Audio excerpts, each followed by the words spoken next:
Breaking news. Telangana రాష్ట్రంలో సంచలనంగా మారిన ఫోన్ ట్యాపింగ్ కేసు ఎట్టకేలకు కేసీఆర్ మెడకు చుట్టుకునేలా కనిపిస్తా ఉన్నది. ఈ మేరకు సిట్ అధికారులు కేసీఆర్కు హరీష్ రావుకు నోటీసులు ఇచ్చే అవకాశం ఉన్నట్లయితే తెలుస్తా ఉన్నది. అంటే ఫోన్ ట్యాపింగ్ విషయంలో ఇప్పటికే వేగం పెంచింది సిట్. అలాగే దీనిపైన ఒక ప్రత్యేకమైన సిట్ ఏర్పాటు చేసి సజ్జనార్ నేతృత్వంలో సిట్ ఏర్పాటు చేసి వేగవంతం చేశారు. మరి ఈ నేపథ్యంలోనే కేసీఆర్ హరీష్ రావులకు నోటీసులు ఇచ్చే అవకాశం ఉన్నట్లయితే తెలుస్తా ఉన్నది. ఇదివరకే ఇందులో ఎస్ఐబి మాజీ చీఫ్గా పనిచేసిన టి ప్రభాకర్ రావును అయితే విచారించారు. ఈ విచారణలో భాగంగానే ముఖ్య నేతల ఫోన్ ట్యాపింగ్లు ప్రభుత్వమే చేయించింది అని చెప్పేసి ఆయన అయితే చెప్పినట్టు తెలుస్తూ ఉన్నది. ఆయన వాంగ్మూలం ప్రకారమే ఇప్పుడు కేసీఆర్ హరీష్ రావులకు అయితే నోటీసులు ఇచ్చే అవకాశం కనిపిస్తూ ఉన్నది. ఇక ఈ నెల 18న అంటే డిసెంబర్ 18న ప్రత్యేకమైన సిట్ను ఏర్పాటు చేసిన ప్రభుత్వం ఇక దీనిపైన వేగవంతం చేసింది. కేసీఆర్ హరీష్ రావులే టార్గెట్గా అడుగులు ముందుకేస్తూ ఉన్నది. ఇటీవల కేసీఆర్ బయటకు వచ్చి కాంగ్రెస్ ప్రభుత్వం పైన ఆయన విరుచుకుపడ్డ విషయం తెలిసిందే. ఈ నేతృత్వంలోనే కేసీఆర్ను ఇక ఈ కేసులో మొత్తానికి ఇరికించాలని చెప్పేసి ప్రయత్నం చేస్తుంది ప్రభుత్వం అనేది బీఆర్ఎస్ శ్రేణుల నుంచి ప్రధానంగా వినిపిస్తున్న ఆరోపణలుగా కనిపిస్తున్నది. తెలంగాణ రాష్ట్రంలో ఫోన్ ట్యాపింగ్ కేసు గత బీఆర్ఎస్ ప్రభుత్వ హయాంలో అంటే 2023 అసెంబ్లీ ఎన్నికల ముందు జరిగినట్టయితే కొన్ని ఆరోపణలు ఉన్నాయి. ఈ కేసుకు సంబంధించి 2023 డిసెంబర్లోనే కాంగ్రెస్ ప్రభుత్వం అధికారంలోకి వచ్చిన తర్వాత వెలుగులోకి వచ్చింది. మొదటగా పంజగుట్ట పోలీస్ స్టేషన్లో 2024 మార్చి 10న కేసు నమోదు చేశారు.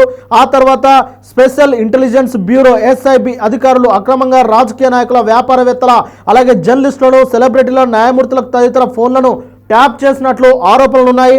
మార్చి 13న డిఎస్పీ డి ప్రణీత్ రావును అయితే సస్పెండ్ చేశారు. ఆ తర్వాత ఎస్పీలు భుజంగరావు తిరుపతన్న, అలాగే డిఎస్సిపి రాధాకృష్ణరావులను అయితే అరెస్టు చేశారు. ఇక వారిని విచారించారు. వారిని విచారించిన తర్వాత కొన్ని కీలకమైన విషయాలు కూడా వెలుగులోకి వచ్చినట్టు తెలుస్తూ ఉన్నది. అయితే ముఖ్యంగా ప్రధాన నిందితుడిగా ప్రభాకర్ రావును అయితే గుర్తించి ఆయనపై కేసు నమోదు చేశారు. విదేశాల నుంచి వచ్చిన ప్రభాకర్ రావుని పోలీసులు అయితే అరెస్ట్ చేశారు. 2025 మేలో సుప్రీంకోర్టు ఆదేశాలతో ఆయన భారత్కు తిరిగి వచ్చారు.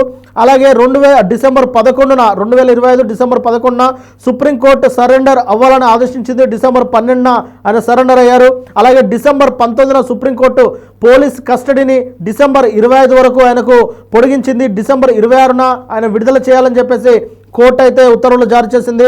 మొత్తం మీద ప్రభాకర్ రావు ఆదేశాల మేరకే ట్యాపింగ్ జరిగిందని ఇతర పోలీసు అధికారులు అయితే ఎవరైతే నిందితులుగా అరెస్ట్ అయ్యారో వారైతే ప్రభాకర్ రావు ఆదేశాల మేరకే ఫోన్ ట్యాప్ చేసినట్టయితే వారు చాలా క్లియర్గా వారి వాంగ్మూలంలో చెప్పేశారు. ఈ నేపథ్యంలోనే ఈ కేసును ఎలాగైనా ముందుకు తీసుకెళ్లాలి. ఇక ప్రధాన సూత్రధారి అయిన కేసీఆర్ చుట్టూ అంటే కేసీఆర్ను ఈ కేసులోనే ఖచ్చితంగా ఇరికించాలనే ఉద్దేశంతో ఇప్పుడు ప్రభుత్వం, కాంగ్రెస్ ప్రభుత్వం అడుగులు వేస్తుందని బీఆర్ఎస్ ప్రభుత్వం బీఆర్ఎస్ పార్టీ శ్రేణులు చెబుతున్నప్పటికీ చట్టం తన పని తాను చేసుకపోతుంది. ఈ కేసులో ప్రధాన సూత్రధారుడు కేసీఆర్ అయితే కేసీఆర్, హరీష్ రావు అయితే హరీష్ రావు, కేటీఆర్ అయితే కేటీఆర్.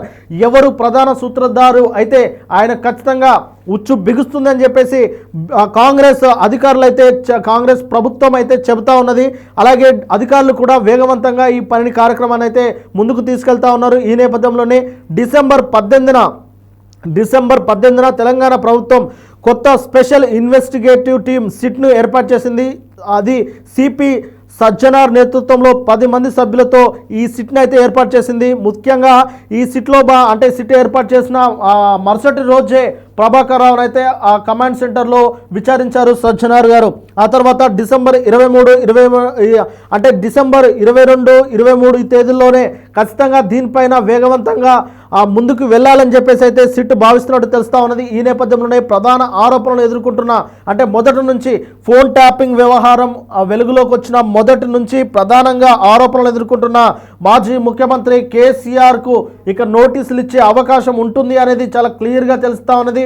అంతేకాకుండా మాజీ మంత్రి హరీష్ రావు కూడా నోటీసులు ఇచ్చే అవకాశం ఉంటుంది. అయితే ఖచ్చితంగా నోటీసులు ఇస్తారా ఇవ్వరా అనేది అయితే తేలాల్సిన అవకాశం ఉంటుంది. మొత్తం మీద ఇక మిగిలింది ప్రభాకర్ రావు తర్వాత ఆ పైన ఉన్న ఎవరు ఆనాడు ప్రభుత్వంలో ఉన్న పెద్దలే కాబట్టి ఇక మిగిలింది కేసీఆర్, హరీష్ రావే కాబట్టి వారికి ఖచ్చితంగా నోటీసులు ఇచ్చి విచారించే అవకాశం 99% ఉంటుందని చెప్పేసి విశ్లేషకులు సైతం భావిస్తూ ఉన్నారు. సరే, విచారించడానికి అయితే ఎవరినైనా విచారించవచ్చు. ఆరోపణలు ఎవరిపైన వేసినా ఆరోపణలు ఉన్నాయి కాబట్టి ఖచ్చితంగా ఎవరినైనా విచారించే హక్కు ఆ పోలీసులకు కానీ అధికారులకు కానీ ఉంటుంది. కాబట్టి ఈ నేతృత్వంలోనే అటు కేసీఆర్ను హరీష్ రావును విచారించే అవకాశం అయితే 100% కనిపిస్తూ ఉన్నది. మొత్తం మీద ఈ విచారణ తర్వాత ఫోన్ ట్యాపింగ్ కేసు ముందుకెళ్తుందా లేదంటే అంటే కేసీఆర్ హరీష్ రావు విచారణ తర్వాత ఈ కేసు మొత్తం ప్రభాకర్ రావు తోటే ఫుల్ స్టాప్ అవుతుందా లేదంటే పైన ఉన్న ఈ ఎవరైతే పాలకులు ఉన్నారో పాలకుల మెడ చుట్టుకుంటుందా అనేది అయితే ఇప్పుడు ఉత్కంఠంగా మారింది.